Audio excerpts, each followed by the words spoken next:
స్తోత్రాలు మీ ఘనమైన నామానికి వేలాది వందనాలు స్తుతులు స్తోత్రాలు ఈ సాయంకాల సమయంలో చెల్లిస్తున్నాం నాయన. దయగల తండ్రి కృపగల నాయన మీ బంగారు పాదాలకు స్తుతులు చెల్లిస్తున్నాం.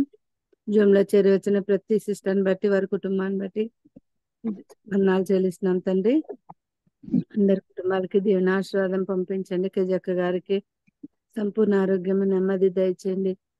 అన్నకు వరప్రసాద్ రెడ్డి అన్నకు సంపూర్ణ ఆరోగ్యం ఇచ్చి కాచి కాపాడండి. జాన్ బాబు అనిత పిల్లలు అమెరికా వెళ్ళి ఉన్నారు నాయన, క్షేమంగా వెళ్ళి చేరు కృపనిచ్చేస్తండి. వందనాలు చెల్లిస్తున్నాం. వాళ్ళు హేనా నాయ రైమన్ కూడా జ్ఞాపకం చేసుకోండి. ముఖ్యంగా శామ్ బ్రదర్ కోసం మీ సన్నిధిలో మొరపెడుతున్నాం తండ్రి. సంపూర్ణ ఆరోగ్యం ఇవ్వండి నాయన. మరి ఏ అవయవంలో ఏ లోటుందో, ఏ మెడిసిన్ లో ఏ ఇది ఉందో తండ్రి, మీ పరిశుద్ధ హస్తం చేత ముట్టి సంపూర్ణ శక్తి బలం ఆరోగ్యం ఇమ్మని, మరి ట్రీట్మెంట్ అంతట్లో మీరు ఎంతో తోడుగా ఉన్నారు. ఇప్పుడు కూడా తోడుగా ఉండి కాచి కాపాడమని చిన్న పిల్లల తండ్రి పిల్లల వైపు చూసి బ్రదర్కి భార్యకి తోడుగా ఉండి సహాయం దయచేయమని మొరపెడుతున్నాం. సాయం చేయండి తండ్రి. ఈ రోజు వాక్యం చెప్పబోతున్న జ్యోతి సిస్టర్ని, పాట పాడబోతున్న జ్యోతి సిస్టర్ని కూడా దీవించి కాపాడండి. తోడుగా ఉండండి. వద్దని నడిపిస్తుండగా తోడుగా ఉండండి తండ్రి.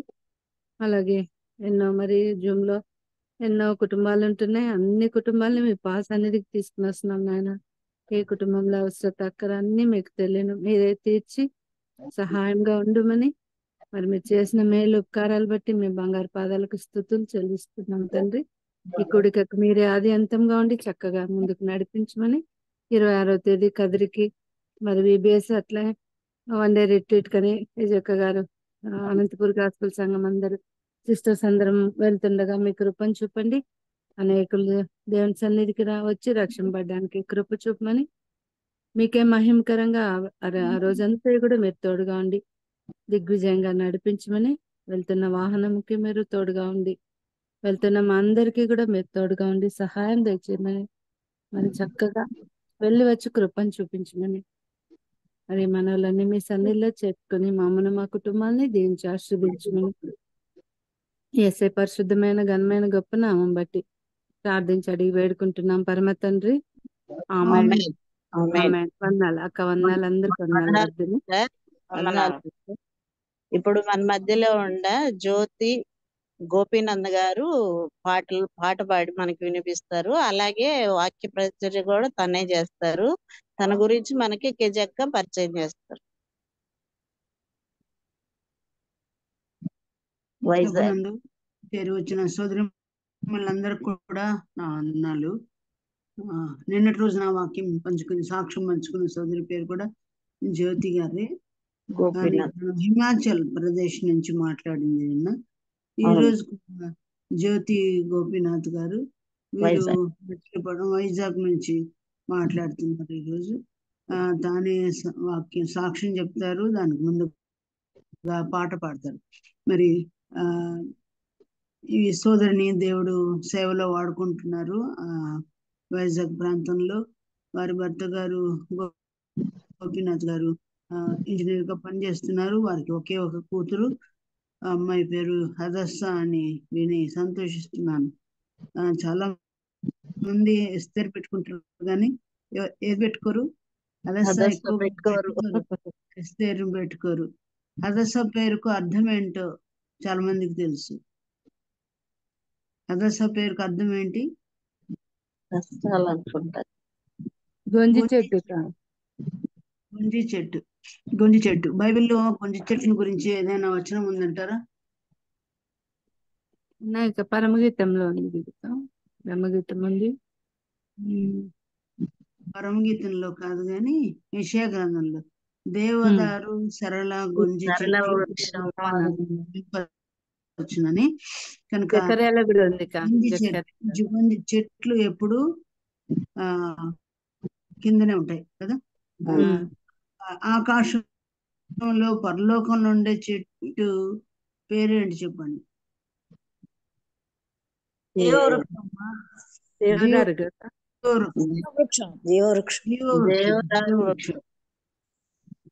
కాదు కాదు, జీవవృక్షం. ఈ లోకంలో ప్రతి చెట్టు దొరుకుతుంది, అందులో గొంజి చెట్టు కూడా ఉంది. కానీ ఎస్తేర్ అనే పేరుకు అర్థం ఏంటి? నక్షత్రం. నక్షత్రం. అవును. నక్షత్రం ఉండేది ఎక్కడ? ఆకాశం ఆకాశంలో ఆకాశం. కుంజి చెట్టు ఉండేది ఎక్కడ? కింద భూమి భూమిలో మీద. కనుక భూమిలో ఎన్ని రకాల చెట్లు ఉన్నాయో వాటిని సూచిస్తూ ఈ 3 చెట్లు చెప్పబడ్డాయి. దేవదారు, సరళ, గొంజి చెట్లు నా పాదస్థలమును మహింపరుస్తాయని. కనుక గొంజి చెట్టు ఉంది చిన్నది, దేవదారు అనేది బలమైన వృక్షం, సరళ వృక్షాలు అనేవి చాలా పొడవైనవి, ఆరోగ్యంగా ఉంటాయి, పొడవైనవి ఉంటాయి. అంటే 3 రకములైన చెట్లు ఎవరిని సూచిస్తున్నాయి? ఎస్తేరు. రాజా, ఆ చెట్టు నిన్ను సూచించుచున్నది అని దానియేలు నెబుకద్నెజరుతో చెప్పినట్టుగా ఈ చెట్లన్నీ కూడా మనల్ని మనల్ని సూచిస్తున్నాయి. మరి ఉమ్. చాలా సార్లు ఎత్తైన ఆకాశంలో ఉన్న ఎస్తేరు పేరు చాలా మంది పెట్టుకుంటారు, కానీ ఆ భూమి మీద ఉండే గంజి చెట్టు పేరు ఎవరు పెట్టుకోరు. కానీ హదస్స విషయంలో వీరు గొంజి చెట్టు అనే పేరు అర్థం కలిగిన కుమార్తెకు ఆ పేరు పెట్టి ఉండగా ఎంతో సంతోషిస్తున్నాం. మనం అందరము భూమి మీద ఉన్నవారం అసలు మట్టి మానమైన మనల్ని గొంజి చెట్టుగానే మాత్రం ఉంచకుండా మనల్ని కూడా ఎక్కడికి ఎత్తినాడు ప్రభు? పైకి ఎత్తినాడు కదా.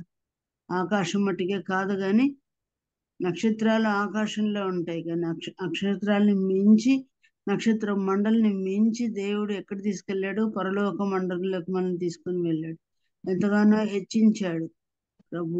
అందుని బట్టి ప్రభుని స్తుతిస్తున్నాం. గొంజి చెట్టు అని అర్థం కలిగిన ఆదర్శాన్ని బట్టి కూడా దేవునికి స్తోత్రం. తను 5th ఇయర్ MBBS చదివిందని విన్నాను.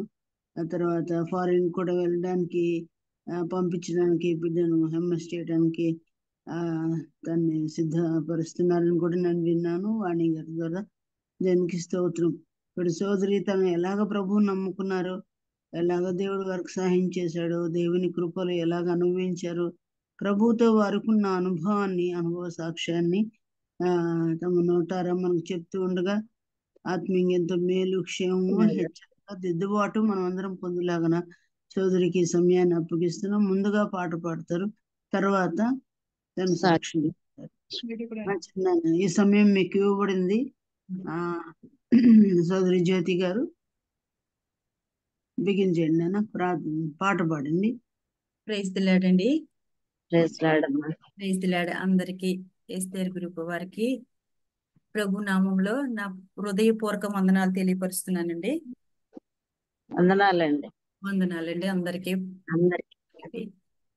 ఆ తల్లి గారికి కూడా నా నిండైన వందనాలు తెలియపరుస్తున్నాను. దేవుడిచ్చిన అవకాశాన్ని బట్టి దేవునికి కృతజ్ఞత వందనాలు చెల్లిస్తున్నాను. ముందుగా పాట పాడుకుందామండి.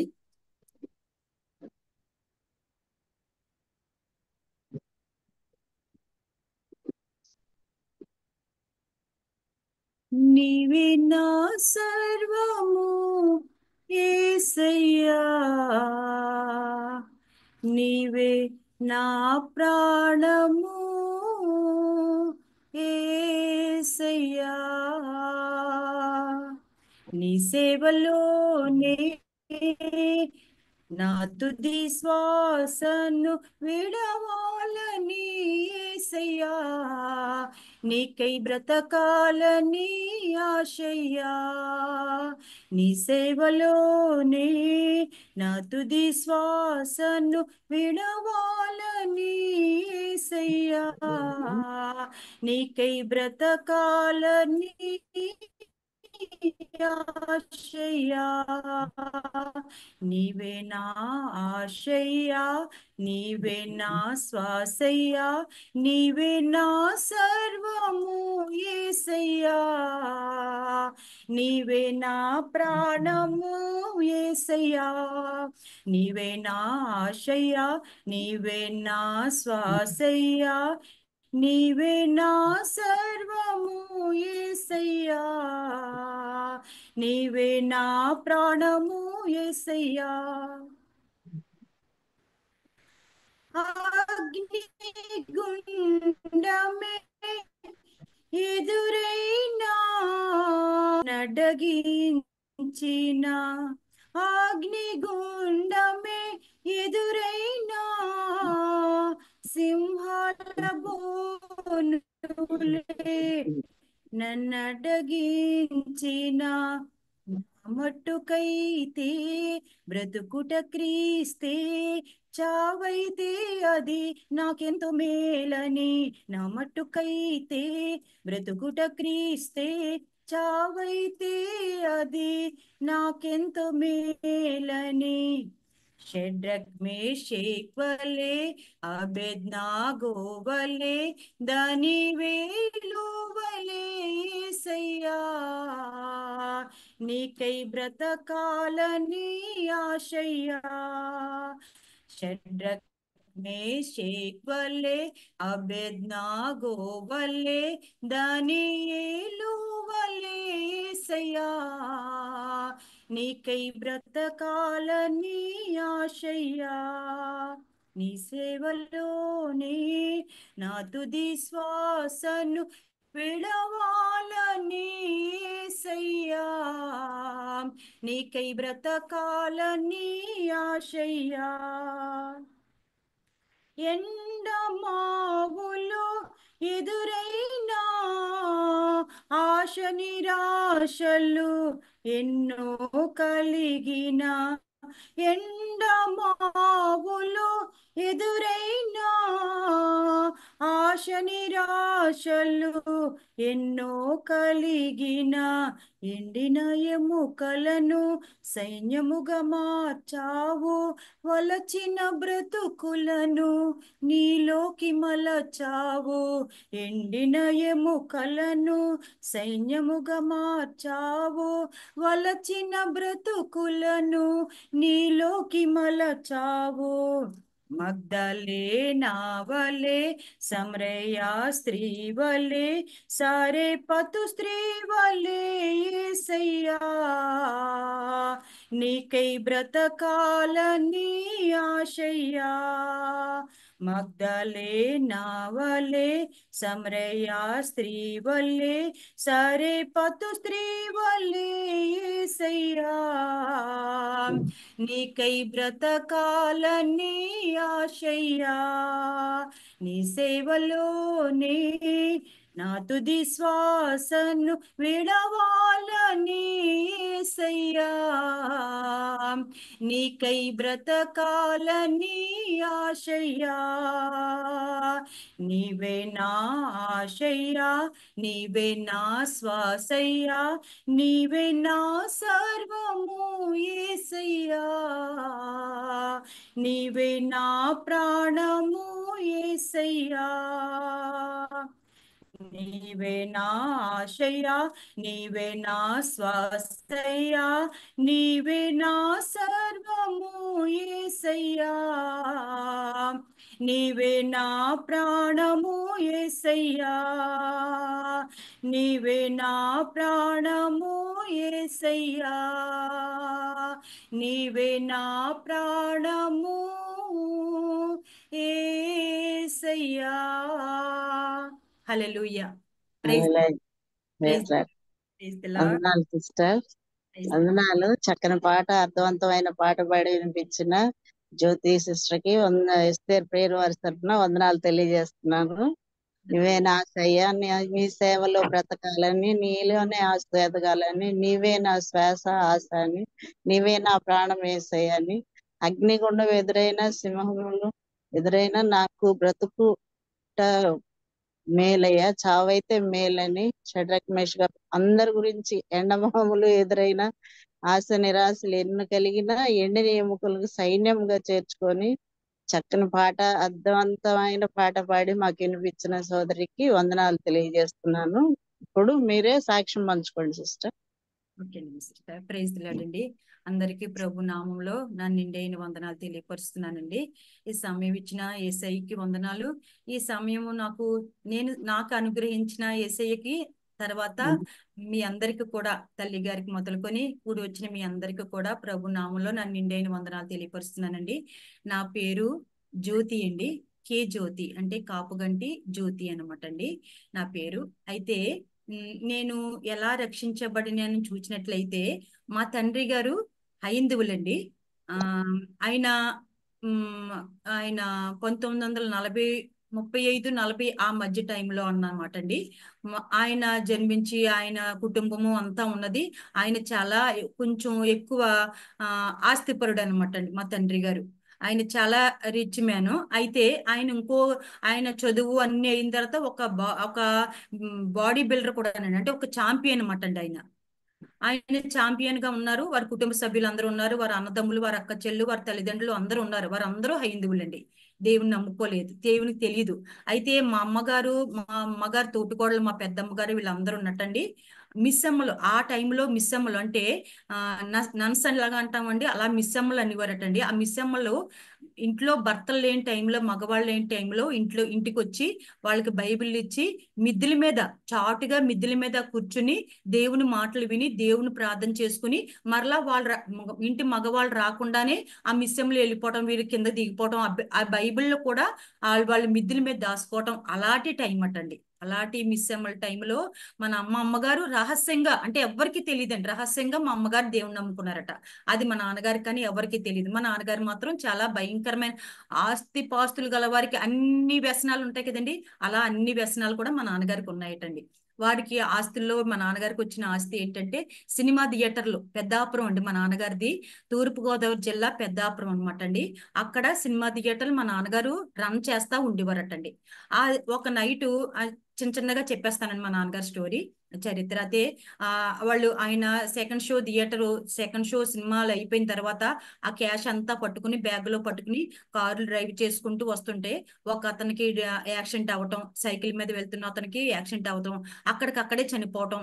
అప్పుడు వెంటనే ఆ కాలంలో ఒకరిని ఎవరైనా చంపినా, యాక్సిడెంట్ చేసినా, వాళ్ళు చనిపోయినా వెంటనే ఉరిశిక్ష వేసేవారటండి. మా నాన్నగారికి ఉరిశిక్ష పడిపోవటం, ఉరిశిక్ష ఖాతరైపోయి పలానా డేట్ లో మా నాన్నగారికి ఉరిశిక్ష అయిపోయే టైంకి బోన్లోకి తీసుకెళ్తున్నారటండి. వీళ్ళు డబ్బు ఉన్న వాళ్ళు కనుక ఆ జడ్జి గారిని, లాయర్ని కొనేయాలని చాలా ప్రయత్నాలు చేశారటండి. కానీ ఏ ప్రయత్నాలు కూడా సక్సెస్ అవ్వలేదట. ఎవ్వరు ఏ డబ్బుకి కూడా కొనటం అవ్వలేదటండి. ప్రయత్నాలు వాళ్ళ తల్లిదండ్రులు, వాళ్ళ అన్నదమ్ములు చేసిన ప్రయత్నాలన్నీ, ఈయన జైల్లో ఉన్నారు, వీళ్ళు చేసిన ప్రయత్నాలన్నీ కూడా వ్యర్థం అయిపోయినాయి. ఏది జరగలేదు, కేసు అయిపోయిందండి. ఆయనకు ఉరిశిక్ష పడింది పలానా డేట్న. అయితే ఈయన కోర్టులోకి వెళ్తున్నారటండి. లాస్ట్ కోర్టులోకి తీర్పు తీర్చబడి కోర్టులోకి వెళ్తుండగా బయట ఒక లేడీ కనబడి, ఎవరో ఆమె తెలియదటండి.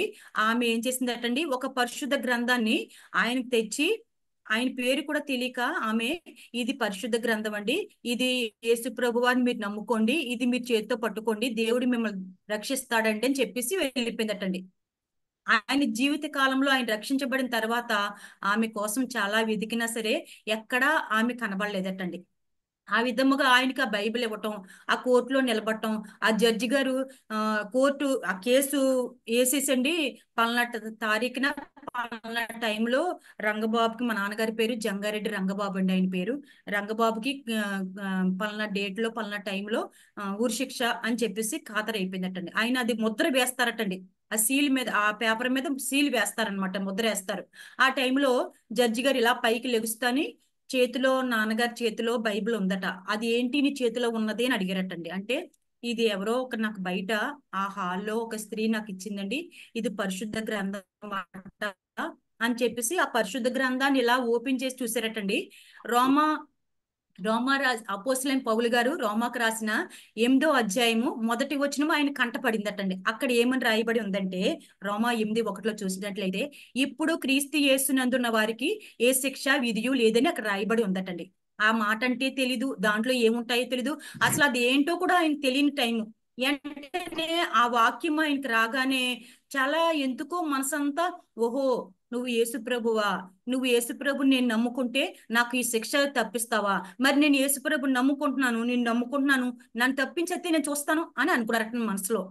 అనుకున్నకి ఏం జరిగిందో, దేవుడు ఎలా కార్యం చేశాడో, జడ్జి గారు సంతకం పెట్టేసి ముద్ర వేసేసి జడ్జి గారు వెళ్ళిపోవాల్సిన ఆయన ఆ కాగితాన్ని, ఆ పేపర్ మీద పెన్నతో 2 గీతలు కొట్టేసేసి, రంగబాబు నీ కేసు కొట్టివేస్తున్నాను, ఇక నువ్వు జాగ్రత్తగా డ్రైవ్ చేసుకుని నువ్వు జీవించు అని కేసు కొట్టివేశారటండి.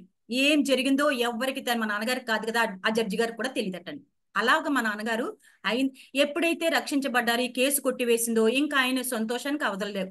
ఇంక ఈయన నిజమైన దేవుడు, ఈయన నమ్ముకుంటానని మా నాన్నగారు మా అమ్మగారు అప్పటికి 2 పిల్లలు పుట్టారటండి. ఆ 2 పిల్లలు పట్టుకుని మా నాన్నగారు ఇంకా దేవుణ్ణి నమ్ముకోవడం మొదలు పెట్టారట. వారి అన్నదమ్ములు, వారి అక్క చెల్లు, తర్వాత వారి అక్క చెల్లు కూడా అప్పటికి మ్యారేజ్లు అవ్వలేదటండి. వారి అన్నదమ్ములు, అక్క చెల్లు, వాళ్ళ తల్లిదండ్రులు, మీరు ఆ దేవుణ్ణి, ఆ మతస్థుడైన దేవుణ్ణి, ఆ దేవుణ్ణి నమ్ముకుంటే మా ఇంట్లో ఉంటే మా పిల్లలకి పెళ్ళిళ్ళు అవ్వు, కనుక మీరు ఇంట్లోంచి వెళ్ళిపోయిండి అని కట్టుబట్టలతో, పిల్లలతో, 2 పిల్లలు, మా నాన్నగారు మా అమ్మగారు ఆస్తులు కూడా ఏమి ఇవ్వకుండా, సినిమా థియేటర్లు కానీ, పొలాలు కానీ, ఇల్లులు కానీ ఏమి ఒక్క రూపాయి కూడా ఇవ్వకుండా కట్టుబట్టలతో ఇంటి నుంచి గెడ్డి వేశారటండి. గెంటి వేసిన మా నాన్నగారిని దేవుడు, మా అమ్మగారు ఏం చేశారు, వారి పుట్టింటికి తీసుకెళ్ళి, ఇంకెక్కడికి వెళ్ళిపోతారండి, ఆ టైంలో కట్టుబట్టలతో ఎక్కడికి వెళ్ళిపోలేరు కదా. మా అమ్మగారు ఆయన్ని పుట్టింటికి తీసుకుని వెళ్ళిపోయారటండి. పెద్దాపురం తూర్పుగోదావరి జిల్లా, పెద్దాపురం మా నాన్నగారిదండి. మా అమ్మగారిది జగ్గంపేట తూర్పుగోదావరి జిల్లా. ఇద్దరికి ఈ 2 ఊర్లకి దగ్గర దగ్గరే పక్క పక్కనే ఉంటాయన్నమాట అండి. మా నాన్నగారు ఎప్పుడైతే ఈ అత్తూరి ఊరు వచ్చేసారో ఇక్కడ ఇంకా సేవ మొదలు పెట్టారటండి, పని చేసుకోవటం. ఈయన బాడీ బిల్డర్ అని, గొప్ప ఛాంపియన్ అని చెప్పాను కదండి. ఈ ఈ శరీరము, ఈ రక్త కండలు, ఈ శరీరం అంతా కూడా సేవలో ఆయన చాలా ఆ దేవుని కొరకు ఆ సేవా భారము ఇప్పుడు ఉన్నట్లుగా కారుల్లో కానీ, విమానాల్లో కానీ, లేదంటే బస్సులు ఏమి ఇంకా అసలు ఏమి లేకుండా నడకతో కాళ్ళ మీద సేవ చేశారండి. 40-50 గ్రామాల్లో, తూర్పుగోదావరి జిల్లా ఆ చుట్టుపక్కలన్నీ కూడా 40 గ్రామాల్లో ఆయన సంఘాలు స్థాపించారు. 50 గ్రామాల్లో సువార్త చేశారు. ఆయన సంఘాలు స్థాపించి చాలా గొప్ప, ఎంత పుట్టింటి వారు అన్ని ఏది ఇవ్వకుండా కట్టుబట్టలతో విడిచిపెట్టారో, దేవుని సేవలోకి వచ్చిన తర్వాత దేవుడు చాలా కష్టాలు, శ్రమలు, బాధలు పడ్డారటండి. సేవలో చాలా అవమానాలు కూడా పడ్డారటండి ఆ దినాల్లో కదండి. అందువలన అటువంటి మా నాన్నగారి కడుపున మేము 4 ఆడపిల్లలము, 2 కుమారులు పుట్టారండి. అంటే నేను అందరికన్నా, మా అన్నయ్యలు 2 అన్నయ్యలు, నాకు 3 అక్కలు, నేను ఆఖరి దాన్ని అనమాట అండి, ఆఖరి సంతానము, కడదాన్ని అనమాట అండి. ఈ ఆఖరి దాన్ని అవటం వలన మా నాన్నగారి అప్పటికి మా అన్నయ్య గారికి పెళ్లి అయ్యింది. ఆయనకి ఒక కుమారుడు పుట్టాడు. మా అక్కకి మ్యారేజ్ అయిపోయింది. ఆమె కడుపులో గర్భం ఉంది. అప్పటికి మా నాన్నగారు పెంతుకోస్తు అనమాట, పెంతుకోస్తు అనుభవం బాప్తి ఉండేవారటండి. ఆఖరిగా పుట్టాను నేను. చాలా గారంగా పెరిగానండి. మా అక్కలకి, అన్నయ్యలకి అందరికి మ్యారేజ్లు, సేవలో వారు అన్ని నాన్నగారి దగ్గర అన్ని చూసుకున్నారు. కానీ నేను మాత్రం వారి కష్టాలు, బాధలు ఏమి చూడదండి. నేను పుట్టి టైంకి వారు కనమగట్టి అయిపోయారు. నేను పెరిగే టైంకి వారు కష్టాలన్నీ, బాధలన్నీ తొలగిపోయినాయి. ఆయన దేవుడు చాలా ఉన్నతమైన స్థితిలో సేవలో ఉంచాడండి. ఆస్తులు, పుట్టింటి వారు ఇచ్చిన ఆస్తుల వలన కాదండి, సేవలో వచ్చే దాని వలన ఆయన చాలా ఆశీర్వదించబడ్డారండి. ఎప్పుడు ఈ రోజు 10 రూపాయలు వస్తే ఆ 10 రూపాయలు ఆయన కుటుంబం కాదని సేవకే ఖర్చు పెట్టేవారటండి. చాలా సేవకులకి మా నాన్నగారు పరిచర్య వారిని చాలా ఆదుకునేవారటండి. అంత గొప్ప సేవకుడు ఆయన. మీరు పేరు విన్నారో లేదో, రాజమండ్రి పరంజ్యోతి గారు అని ఉన్నారండి. ఆ పరంజ్యోతి గారు, మా నాన్నగారు ఇద్దరు కలిసి సేవ. అప్పట్లో ఆయన పెంతుకోస్తు ఫౌండర్లు అనమాట వీళ్ళిద్దరు. పరంజ్యోతి గారి పేరు విని ఉంటే తెలుసుదండి. వాళ్ళిద్దరూ సమకాలికులు, సేవకులండి అప్పట్లో. అయితే అటువంటి ఒక గొప్ప సేవకుని కడుపున పుట్టాను, ఆఖరి దాన్నండి. నా పేరు జ్యోతి. నేను ఇంటర్ చదువుతుండగా 10th అయ్యిందండి, ఫస్ట్ ఇయర్కి వచ్చాను. నాకు సంబంధం, మా మేనత్త గారి అబ్బాయితోటి వివాహము సెటిల్ అయిందండి. వాళ్ళు ఏమంటున్నారంటే, మా మేనత్త గారండి. ఆ తర్వాత మా నాన్నగారు నమ్ముకున్న తర్వాత, మా నాన్నగారు సేవలోకి వచ్చిన తర్వాత, దీవించబడిన తర్వాత, వారి అన్నదమ్ములు, వారి అక్క చెల్లెళ్ళు అందరూ కూడా నాన్నగారి ద్వారా, అమ్మ ద్వారా రక్షించబడ్డారు, దేవుని తెలుసుకున్నారండి. అందుని బట్టి దేవునికి వందనాలు. వారందరూ ఏదైతే అన్యాయం చేసి ఆస్తులు ఇవ్వలేదో వారందరూ దేవుని తెలిసిన తర్వాత మా నాన్నగారికి రావాల్సిన ఆస్తులన్నీ కూడా వచ్చినాయండి. ఆ సినిమా థియేటర్ కూడా వచ్చింది. అప్పటికే మా నాన్నగారు సేవలోకి వచ్చేసారు, మా అన్నయ్య సేవలోకి వచ్చేసారు కనుక సినిమా థియేటర్లు మనకు ఉండకూడదు కనుక అది అమ్మేసి అది ఆడపిల్లల పేరునంటూ ఉంచారనమాట అండి. ఆ విధముగా అటువంటి గొప్ప సేవకుని కుటుంబంలో పుట్టిన నేను, నాన్నగారికి అక్కల మ్యారేజ్లు అయిపోయినాయండి. ఆ తర్వాత నాన్నగారికి నేను సండే స్కూల్లో నేను జీవించాను, అనుభవం సండే స్కూల్లో నేర్చుకున్నాను. నేను సండే స్కూల్ నడిపించే పరిస్థితి మా నాన్నగారి దగ్గర వచ్చిందండి. నేను యవనస్తుల కూటంలో అన్ని యవనస్తులకి నేర్చుకునేదాన్ని, యవనస్తులతో పాటు నేను యవనస్తులు నడిపించే స్థానంలో నాన్నగారికి చేదోడు వాదోడు గందాను. అనక్కల మ్యారేజ్లు వెళ్ళిపోయిన తర్వాత నాన్నగారికి మీటింగ్లోనేటి, లేదంటే నెలకు ఒకసారి జరిగే కంబైన్డ్ వర్షిప్ లోనేటి, లేదంటే నెలకు ఒకసారి జరిగే హోల్ నైట్ ప్రేయర్లు, అన్ని విషయాల్లో కూడా నాన్నగారికి అమ్మకి చేదోడు వాదోడుగా ఉంటూ నేను ఎదుగుతూ, నేను సండే స్కూల్ యవనస్తుల బిడ్డలను ఎదిగించే స్థితి నా జీవితానికి ఒక పెంతెకోస్తు అనుభవం కదండి. చాలా ప్రార్థనలు, ఉపవాసాలు అన్ని సమర్పణతో కలిసి ఉండేవి అనమాట అండి. అటువంటి అనుభవంలో కలిగిన నేను మ్యారేజ్ టైంకి చిన్న వయసులోనే మా మేనత్త గారి అబ్బాయికి మ్యారేజ్ చేయటం, ఈ తూర్పుగోదావరి జిల్లా జగ్గంపేటలో పుట్టి పెరిగిన నేను, చదువుకుని అన్ని పెరిగిన నేను విశాఖపట్నము మా అత్తవారిదండి. విశాఖపట్నం మ్యారేజ్ అయ్యి ఇక్కడికి విశాఖపట్నానికి వచ్చాను అనమాట అండి. వచ్చిన తర్వాత ఏమైందంటే ఇక్కడ నా పరిస్థితి అంతా అక్కడక్కడ కొంచెం తారుమారు అవుతూ మొదలు పెట్టిందండి. ఆదివారం వస్తే సండే స్కూలు, తర్వాత యవనస్తుల మీటింగు, తర్వాత పెద్దల కూడిక, ఆదివారం ఆరాధనలు ఉదయం నుంచి సాయంత్రం వరకు ఫుల్ చర్చిలో బిజీగా. నాన్నగారికి 40 గ్రామాలు కదండి, బయట గ్రామాలకు వెళ్ళిపోతా ఉండేవారు నాన్నగారు. అమ్మ మేమందరం అన్నయ్యలు అక్కలు మిగతా వరకు అన్నయ్యల భార్యలు వీళ్ళందరూ సేవలో ఇక్కడ చూసుకుంటూ నాన్నగారు బయట సేవకు వెళ్తా ఉండేవారండి. అటువంటి ఆదివారం వస్తే దేవుని సన్నిధిలో గడిపే నేను ఇక్కడ రంగుల ప్రపంచము విశాఖపట్నానికి వచ్చిన తర్వాత నా ఆత్మీయ జీవితము ఈ రంగుల ప్రపంచంతో ఏమాత్రము కూడా పొత్తులేని జీవితానికి గురి అయిపోయి ఉన్నానండి. చీకటికి వెలుగుకి సంబంధం లేదు. చీకటితో వెలుగులో జీవించాను, ఆత్మీయంగా బ్రతికాను, ఆత్మీయంగా సేవలో నాన్నగారికి ఉండేదాన్ని. ఆదివారం వస్తే ఇంత బిజీగా ఉండవలసిన దాన్ని ఇక్కడికి వచ్చిన తర్వాత 1 సంవత్సరం చాలా భక్తి జీవితాన్ని కొనసాగించగలిగానండి. ఏంటంటే ప్రార్థన చేసుకునేదాన్ని, ఉపవాసాలు ఉండేదాన్ని. అంటే మా అత్తయ్య గారు ఏంటండి, ఇంట్లోనే సంఘము, ఇంట్లోనే మందిరము, ఇంట్లోనే ఆరాధనలు నడిపించుకోవటం మాట మా అత్తయ్య గారు. ఆమె 2 మేనత్తలండి. 2 మేనత్తలు కూడా చిన్న వయసులో వైజాగ్ లో పూర్ణ మార్కెట్ లో కాపుగండి సిస్టర్స్ అంటే చెప్తారండి, చాలా గొప్ప సేవ చేశారండి. కానీ వారు ఏంటంటే బయటికి సేవకి మందిరాలకు వెళ్ళటం అలవాటు లేదు, ఇంట్లోనే ఆరాధనలు నడిపించుకోవటం, అలాగే భక్తి జీవితం గడిపిస్తున్నాను. అయితే నా భర్త గారికి గవర్నమెంట్ ఉద్యోగం అండి, హౌసింగ్ కార్పొరేషన్ లో. అప్పుడు ఫస్ట్ లో ఏంటంటే వర్క్ ఇన్స్పెక్టర్, తర్వాత ప్రమోషన్ వచ్చి ఇంజనీర్ అయ్యారండి. అయితే ఆయన ఉద్యోగస్తుడు కదండి, గవర్నమెంట్ ఉద్యోగస్తుడు కదా, వారం అంతా ఉద్యోగానికి వెళ్ళిపోయేవారు. ఆదివారం ఆయన సెలవు దినము. ఆయనకి కొంచెము లోకాసలు చాలా ఎక్కువ అనమాట అండి. అంటే సినిమాలు చూడటం, టీవీలు చూడటం, చాలా లోకానుసారమైన, దేవుడు అంటే భయము భక్తి ఉన్నది, కానీ లోకానుసారమైన జీవితం అంటే చాలా ఎక్కువ ఇష్టం అన్నమాట. నాకైతే మా నాన్నగారు మా ఇంట్లో, మా నాన్నగారు చనిపోక ముందు, చనిపోయే వరకు కూడా మా ఇంట్లో టీవీ కొనలేదండి మా నాన్నగారు. ఎటువంటి సినిమాలు ఉండేవి కాదు. ఎప్పుడు నోరంతా దేవుని పాటలే, ఆరాధనలే, వాక్యమే. ఇటువంటి పరిస్థితి నా కుటుంబంలో. అయితే నేను ఇక్కడికి వచ్చిన తర్వాత ఈ రంగుల ప్రపంచంలో నా భక్తి జీవితం నాకు ఏంటంటే, మా అత్తవారు నా భర్త పుట్టింటికి ఎక్కువ పంపించేవారు కాదనమాట అండి. నా పుట్టింటి వారి, నా అన్నదమ్ములు, నా అక్క చెల్లెళ్ళు, వారి సహవాసం నాకు తక్కువైంది. ఈ సహవాసం, ఈ లోక సహవాసము, అంటే కొంచెం ఈ నామకార్థ సహవాసం నాకు ఎక్కువైపోయింది అనమాట అండి. దాని వలన నా జీవితము ఏంటయింది అనుకున్నారండి, ఆదివారం వస్తే అక్కడ దేవుని సన్నిధిలో ఉదయం నుంచి రాత్రి వరకు ఫుల్ మంచి బిజీగా దేవుని కొరకు వాడబడే నేను ఇక్కడికి వచ్చేటోడికి నా భర్తకి ఏంటి అయ్యిందంటే, ఇక్కడ దేవుని వాక్యములో ఒక మాట ఉందండి, ఆ మాటకి అర్థం తెలిసిపోతుందండి మనకి. 1 కొరింథీ 7వ అధ్యాయము 33వ వచనము చదువుతున్నానండి. పెండ్లి అయిన వాడు భార్యను ఎలాగ సంతోష పెట్టగలనని లోక విషయమైన వాటిని గూర్చి చింతించుచున్నాడు. అటువలనే పెండ్లి కాని స్త్రీయు కన్యకయు తాను శరీరమందును ఆత్మయందును పవిత్రురాండయుండుటకు ప్రభువు విషయమైన కార్యములను గూర్చి చింతించుదురు గాని, పెండ్లి అయిన తర్వాత భర్తను ఎలాగో సంతోష పెట్టగలనని లోక విషయమైన వాటిని గూర్చి చింతించునని ఇక్కడ రాయబడి ఉందండి. అపోస్తులైన పౌలు గారు ఇక్కడ కొరింథీలో రాశారు.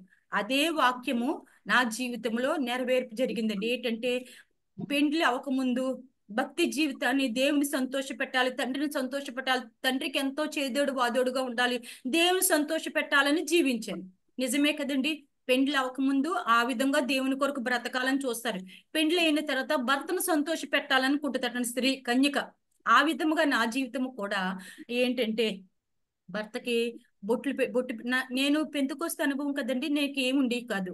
నాకు ఇక్కడ మ్యారేజ్ అయ్యి వచ్చిన తర్వాత నా భర్తకి బొట్లు అంటే ఇష్టం, వస్తువులు అంటే ఇష్టం, సోకులు అంటే ఇష్టం, చాలా ఫ్యాషన్ గా తయారవటం ఇష్టం అండి. యవన కాలం కదండి అప్పట్లో. అందువలన ఏంటయిందంటే నా కొంచెం నా ఇంట్లో నా అత్తింటి వారు ఏం చేసేవారంటే కొంచెం కొంచెం ఆ నువ్వమ్మా నీ భర్తకి ఇష్టమైనట్టు చెయ్యాలి కదమ్మా, నీ భర్తకి ఇష్టమైనట్లుగా నువ్వు తయారవ్వాలి కదా, నీ భర్తకి ఇష్టమైనట్లుగా బయటికి వెళ్ళాలి కదా, బొట్టు పెట్టుకోవాలి కదా. వాడికేమో నా తమ్ముడికి బొట్టు అంటే ఇష్టము, బొట్లు పెట్టుకోవడం ఇష్టము, సినిమాలు చూడటం ఇష్టము. నువ్వు ఇలా చెయ్యకపోతే వాడు వేరే దారులు వేరే విధంగా సినిమాలకి ఎవరెవరితో సినిమాలకి వెళ్తే నీకు ఇష్టమా, ఇలాంటి మాటలన్నీ కూడా నా బుర్రలో పనిచేస్తూ ఉన్నాయన్నమాట అండి. యవన కాలం కదండి. అందువలన నేను సహవాసానికి దూరం అయ్యాను. ఈ సహవాసం నాకు ఎక్కువ అవటం వలన అవును కదా భర్తను సంతోష పెట్టాలి ముందు భయముగా చేయటం. అయ్యో భర్తను సంతోష పెట్టకపోతే ఆయన కోపం వచ్చేస్తుందట అని చెప్పేసి నెమ్మదిగా భర్తను సంతోష పెట్టడం నేర్చుకున్నాను, భయముతో సంతోష పెట్టడం నేర్చుకున్నాను. తర్వాత కొన్ని రోజులకి అలవాటు అయిపోయి నేనే విచ్చలవిడిగా ఇంకా భయం పోయి దేవుని భయం పోయి నేనే సంతోషంగా ఇష్టపూర్వకంగా చేయటం మొదలు పెట్టాను. సినిమాలు ఉదయం ఆదివారం సెలవు కదండి, ఏంటి తయారైపోయి వైజాగ్ లో మీకు తెలిసే ఉండొచ్చండి, వైజాగ్ లో జగదాంబ థియేటర్ అని ఉందండి, జగదాంబ ఏరియా అనమాట. ఇంకా ఆదివారం వచ్చిందంటే ఆ జగదాంబ థియేటర్ లో అక్కడ ఒక థియేటర్ లో 3 సినిమాలు ఉంటాయన్నమాట రోజుకి. మానుషో సినిమా తీసుకెళ్లిపోయేవారు. అక్కడి నుంచి మానుషో అయిపోగానే అక్కడ బీచ్, ఆ థియేటర్ దగ్గర కిందకి వెళ్ళిపోతే బీచ్ ఉంటుందండి, అక్కడికి వెళ్ళిపోవటం, తినేయటం తిరిగేయటం, అక్కడ సంతోషంగా ఎంజాయ్ చేసేయటం, మళ్ళీ మ్యాట్నీకి వెళ్ళిపోవటం, మ్యాట్నీ చూపించేయటం. మ్యాట్నీ అయిపోయిన తర్వాత ఆ సాయంత్రం అయిన తర్వాత మళ్ళీ బీచ్ తీసుకెళ్ళిపోవటం, అక్కడ ఇక్కడ అన్ని తిరిగేయటం, మళ్ళా ఫస్ట్ షోకి వెళ్ళిపోవటం. ఆయనకి అంత పిచ్చండి. ఆ పిచ్చిలో నేను భయంతో కొద్ది కాలం చేశాను. తర్వాత భయం విడిచి కూడా సంతోషంగా ఇష్టముగా ఆయన సంతోష పెట్టడం నేర్చుకున్నాను. దేవుని సంతోష పెట్టవలసిన దాన్ని ఆదివారం వచ్చేటికి ఒక భయంకరమైన పాపపు కోపంలో జీవించే స్థితికి వచ్చేసానండి. అయితే ఎప్పుడైతే ఈ స్థితిలో నేను కొనసాగుతున్నాను, అది 1 రోజు 2 రోజులు కాదండి, సంవత్సరాలు అలా కొన్ని నెలలు జరుగుతూ ఉన్నాయి. ఆహా నా భర్త చాలా మంచివాడు, నాకు కావలసిన డ్రెస్సులన్నీ కొంటున్నాడు, కావలసిన అన్ని కొంటున్నాడు, మ్యాచింగ్ ఆయనకి చాలా ఇష్టం కదండి సోకుగా ఉండటం, అవన్నీ నెరవేరుస్తున్నారు కనుక నా భర్త లోకంలో భర్తలాగే నా భర్త కూడా చాలా మంచివాడు, చాలా బాగా చూసుకుంటున్నాడు, చాలా అన్ని విధాలుగా అన్ని కావాల్సినవి అన్ని చేస్తున్నారు. నా భర్త నేను సంతోషపెడుతున్నాను, నా భర్త నన్ను సంతోషపెడుతున్నారు, నేను ఆయన సంతోషపెడుతున్నాను. దేవుని పక్కన పెట్టాను. ఒక భయం ఉంటుంది కదండి, ఇటువంటి దేవునికి అయిష్టమైన పనులు చేస్తున్నాను కదా, అందుకని బైబిల్ పక్కకి వెళ్ళిపోయింది. తర్వాత ప్రార్థన లేదు. ఈ నోటితో సినిమా పాటలు కానీ లేదంటే నా పుట్టింటిలో నా తండ్రి తర్వాత మా అక్కల మ్యారేజ్ అయిన తర్వాత నా మూడో అక్క భర్త గారండి, ఆయన పాస్టరు బర్నబాస్ గారండి. ఆయన చాలా ఎక్కువ నాకు ఆత్మీయ స్థితిలో ఆయన నన్ను ఎక్కువ యవనస్తురాలు కనుక త్రొట్టిల్లు పోకుండా ఆయన నన్ను చాలా ఆత్మీయంగా కట్టారనమాట అండి, ఒక ఆత్మీయ తండ్రిగా. పాటలు నేర్పారు, ఎన్ని పాటలు. ఆయన చాలా గొప్ప సింగర్ అండి, నాకు చాలా పాటలు నేర్పేవారు. చాలా వాళ్ళిద్దరు భార్య భర్తలు ఇద్దరు చాలా సంతోషంగా ఉండవలసిన టైంలో ఈ యవనస్తురాలని నేను వారి దగ్గర చాలా చిన్నదాన్ని కనుక నన్ను కట్టడం వారు ప్రారంభించారండి, ఆయన ఆమె కూడా. అలాగా తండ్రి అంటే అలా బ్రతికని నేను సినిమా పాటలు నోరిప్పితే సినిమా పాటలు, ఇంకా దేవుని పాటలు అన్ని మర్చిపోయానండి. సినిమాలకి తీసుకెళ్లిపోతే ఆయన సినిమాలకు తీసుకెళ్లిపోయేవారు, లేదంటే టీవీ దగ్గర కూర్చునేదాన్ని. ఇంక టీవీలతో సహవాసము, సినిమాలతో సహవాసము, లోకంతో సహవాసము, విడి జీవితము అయిపోయిందండి. కానీ బ్రతుకు మాత్రం చాలా బాగుంది, జీవితము చాలా హ్యాపీగా ఎంజాయ్ చేస్తున్నాం, వెళ్తుంది. కానీ ఆత్మీయ స్థితి మాత్రం దిగజారిపోయి ముందు కొంచెం కొంచెం కొంచెం దిగజారింది, పూర్తిగా దిగజారిపోయిన స్థితికి వచ్చిందండి. కానీ నాకు ఏమీ లేదు, చాలా బాగుంది కదా, చాలా హ్యాపీగా ఎంజాయ్ చేస్తున్నాను. అప్పటికి నాకు మ్యారేజ్ అయ్యి 1 సంవత్సరం అయిందండి. 2వ సంవత్సరానికల్లా ఒక పాప పుట్టిందండి, ఒక పాప కడుపులో పడింది. ఆ పాప పుట్టిన తర్వాత కొన్ని రోజులకి ముందే, నా మ్యారేజ్ కి ముందే మా నాన్నగారు దేవుని యందు నిద్రించున్నారు. ఆ తర్వాత మా అమ్మగారు ఉన్నారు, మా అమ్మగారి దగ్గరికి వెళ్ళాను. నేను పాప డెలివరీ అయిన తర్వాత మా అమ్మగారు కొన్ని దినాలకి మా అమ్మగారు ప్రభు దగ్గరికి వెళ్ళిపోయారండి. ఎవ్వరు లేని అనాథని అయిపోయింది. అన్నదమ్ములు అక్క చెల్లెలు ఎవరి సంసారాలు ఎవరి కుటుంబాలు వాళ్ళకి కదండి. చిన్న వయసులో మ్యారేజ్ అయింది, ఒక పాపే, అప్పటికి నెలల పాప. చాలా అనాథని అయిపోయాను, చాలా దౌర్భాగ్య స్థితిలో దేవుడు నేను అక్కడ గమనించుకోలేదు, కానీ ఫస్ట్ దెబ్బ ఎక్కడంటే నా తల్లిని తీసేసుకున్నాడు దేవుడు. ఆమె వెళ్ళిపోయిన తర్వాత నాకు ఇంకెవరు లేరు. నాకు పుట్టింటి వారే, మా అత్తవారు, మా ఆడబడుచులు, మా అత్తగారు, మా తోటికోడళ్ళు, నా భర్త. ఇంక వీరి సహవాసమే. ఇంక వీళ్ళ సహవాసం పూర్తిగా కట్ అయిపోయింది. బిడ్డను ఎత్తుకుని అత్తవారింటికి వచ్చేసాను. చాలా బాగున్నాను. అక్కడ నక్కవాని పళ్ళు ఉండేవాళ్ళు. ఇంకా సినిమాలు, టీవీలు, లోకం. బిడ్డను ఎత్తుకుని వెళ్ళిన తర్వాత కూడా చాలా భయంకరంగా జీవిస్తూ ఉన్న సమయంలో పాపకి 1 year వచ్చిందండి. అంతే. అప్పటి వరకు బాగున్న నా జీవితాన్ని దేవుడికి తెలుసండి, మనందరికీ తెలుసు కదా. ఎవరైతే తండ్రి చూడండి, మన బిడ్డలని ప్రేమిస్తాం కదండి. మన బిడ్డలను మనం ప్రేమించినప్పుడు మన మాట వినకపోతే చాచి లంపకైనా కుడి చేతితో వాళ్ళ కుడి భుజం మీద, కుడి చెంప మీద కానీ ఎడమ చెంప చెయ్యి ఎక్కడ అంతే చాచికి లంపకాయ కొడతాం కుడి చేతుడని. ఎందుకు? ఆ బిడ్డను ప్రేమిస్తున్నాం కనుక ఆ బిడ్డ సరైన మార్గంలో నడవాలని, మనం చెప్పినట్లు తల్లిదండ్రులు చెప్పినట్లు వినాలని బెత్తం కానీ చెయ్యి కానీ వాడుతూ ఉంటాం, గద్దిస్తాం, బుద్ధి చెప్తాం.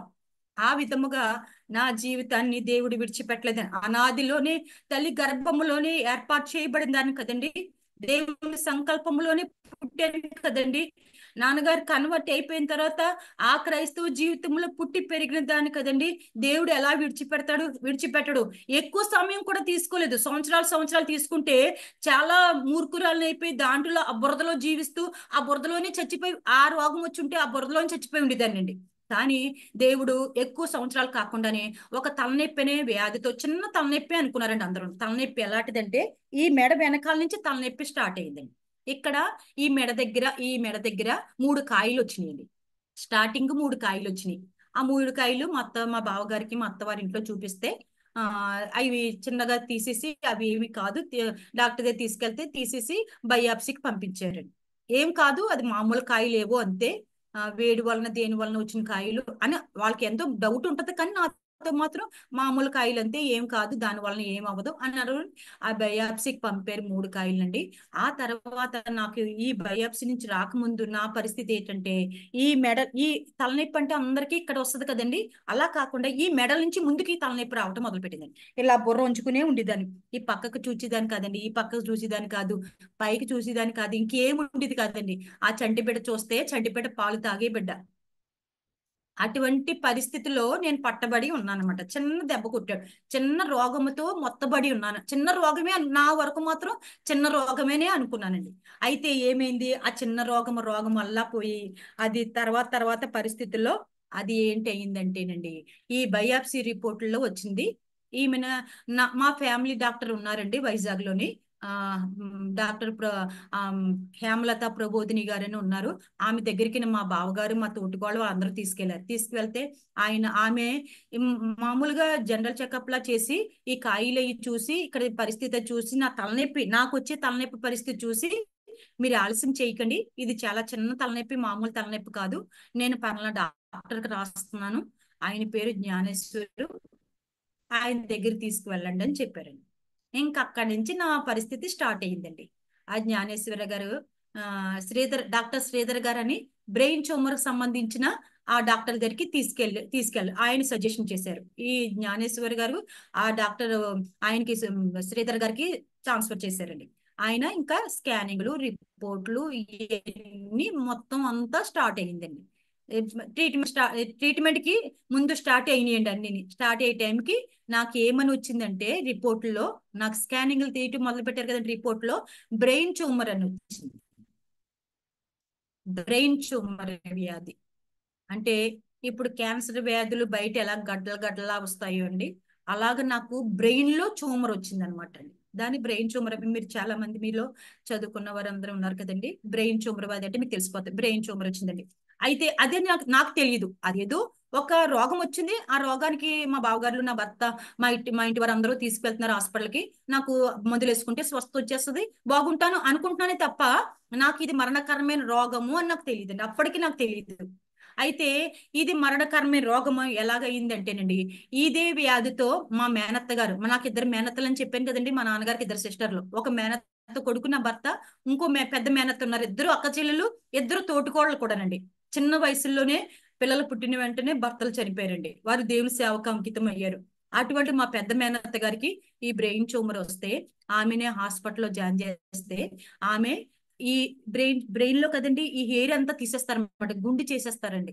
ఆ గుండు చేసేసి ఆపరేషన్ చేశారు థియేటర్ లో. ఆ ఆపరేషన్ థియేటర్ లోంచి రూమ్ కి బయటికి తీసుకొచ్చిన తర్వాత ఆమె బ్రతకలేదండి, వెంటనే చనిపోయారండి. చనిపోయారటండి. నాకు అప్పటికి తెలుసు అంతే, అంతవరకునే. ఆమెకి బ్రెయిన్ ట్యూమర్ అని కానీ అది ఆమె దాని వల్ల చనిపోయారని కానీ నాకు తెలియదండి. అలాగా ఆ భయంకరమైన వ్యాధితో నేను బాధపడుతున్నాను. అయినా సరే ఇది రోగము, మరణకరమైన రోగం అని నాకు తెలియక ప్రార్థన లేదు. నాకు వరకు అందరూ ప్రార్థన చేస్తున్నారు. నాన్నగారు మా పుట్టింటి వారికి సంబంధించిన అన్నయ్యలు, అక్కలు, వారి కుటుంబాలు, వారి సంఘాలు, వారి సేవలు అందరూ సేవలోనే ఉన్నారండి. నేను ఒక్కదాన్ని ఉద్యోగస్తుని భార్యని. అన్నయ్యలు ఇద్దరు సేవలో ఉన్నారు, వారి భార్యలు సేవలు, వారి కొడుకులు సేవలు, ముగ్గురు అక్కలు సేవలు, ఆ తర్వాత వారి కుటుంబాలు కూడా సేవలు, గొప్ప గొప్ప సంఘాలను వారు నడిపించుకుంటూ ఉన్నారు. నేను ఒక్కదాన్ని ఒక ఉద్యోగస్తుడి భార్యని. అయితే నాకు ఇలా నాకు అందరూ ప్రార్థన చేస్తున్నారు కదా, బాగైపోతుంది, స్వస్థపరచబడిపోతాను, ఇంటికి వచ్చేస్తాను అనుకుంటున్నానండి. కానీ ఒకరోజు డాక్టర్లు ఏం చెప్పారు, ఇది బ్రెయిన్ లోనండి ఈ ట్యూమర్ అన్నది ఒక కాయలాగా ఒక కణతలా లేకుండా అలా ఉంటేనే వారు ఆపరేషన్ చేయగలరండి. అది విచ్చిపోయి బ్రెయిన్ అంతా చెల్లా చెదిరి అయిపోయి ఉందటండి.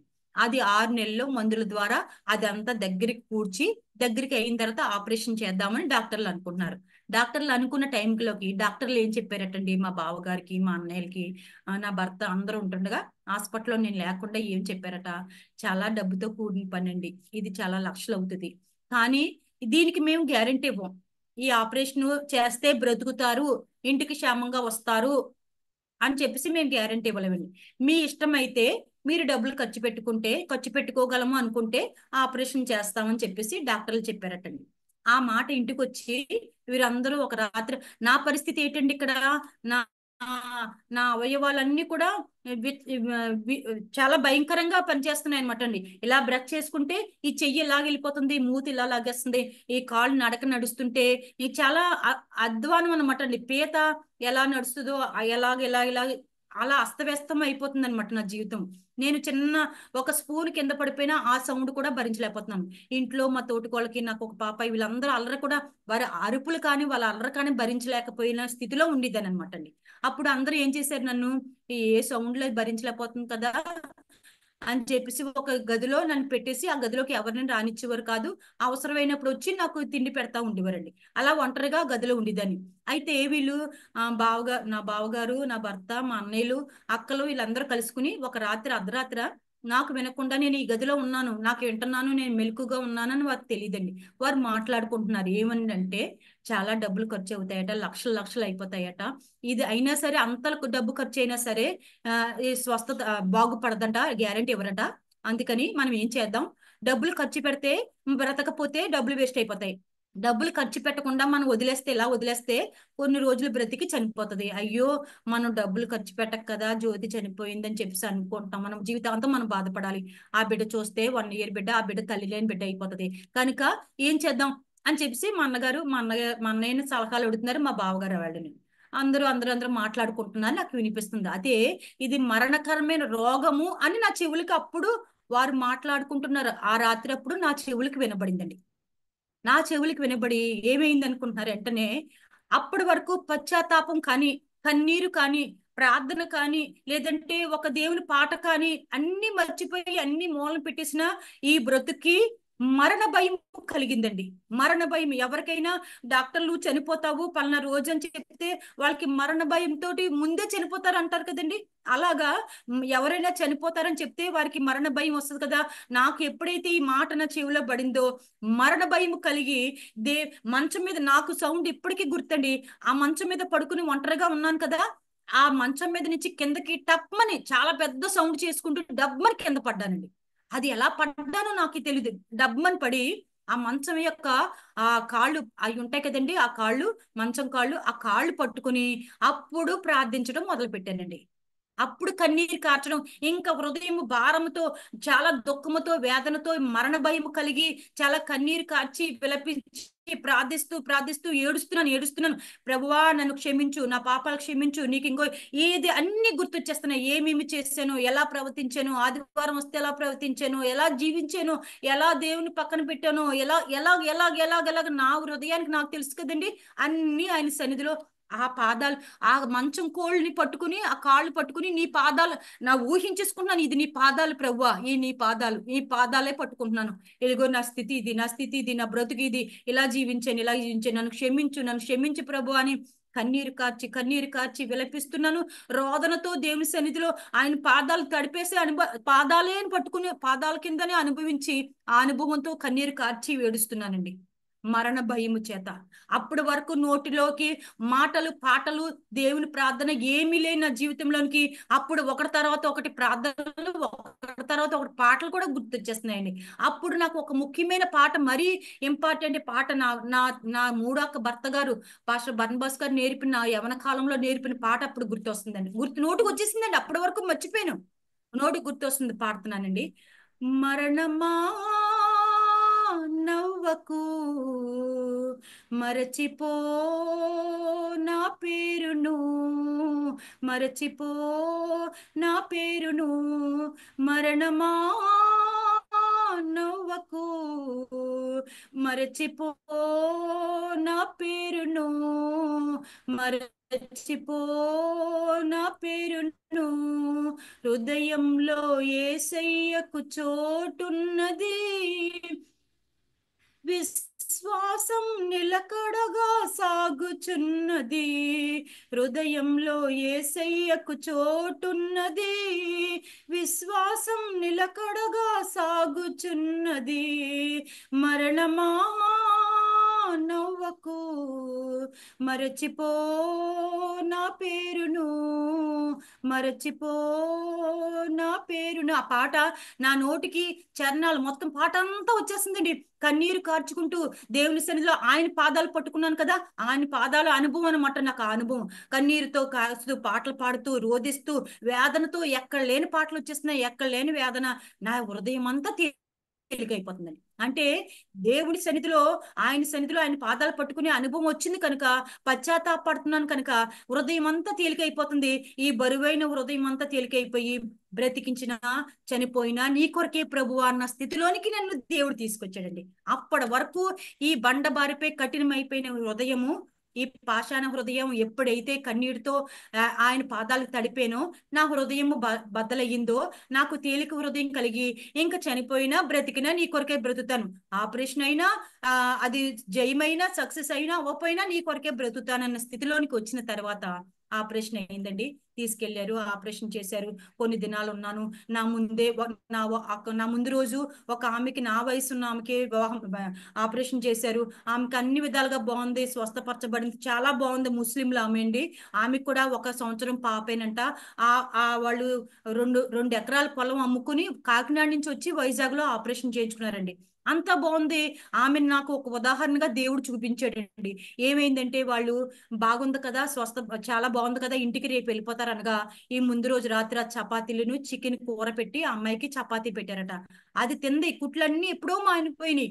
ఇంటికి వెళ్ళిపోవలసిన పరిస్థితిలో ఆమెకి ఏమైందంటే, దగ్గులా వచ్చేటండి, చిన్న దగ్గు వచ్చి, ఆ దగ్గు పెద్ద దగ్గు అయిపోయి ఆ కుట్లన్నీ విడిపోయినట్టండి.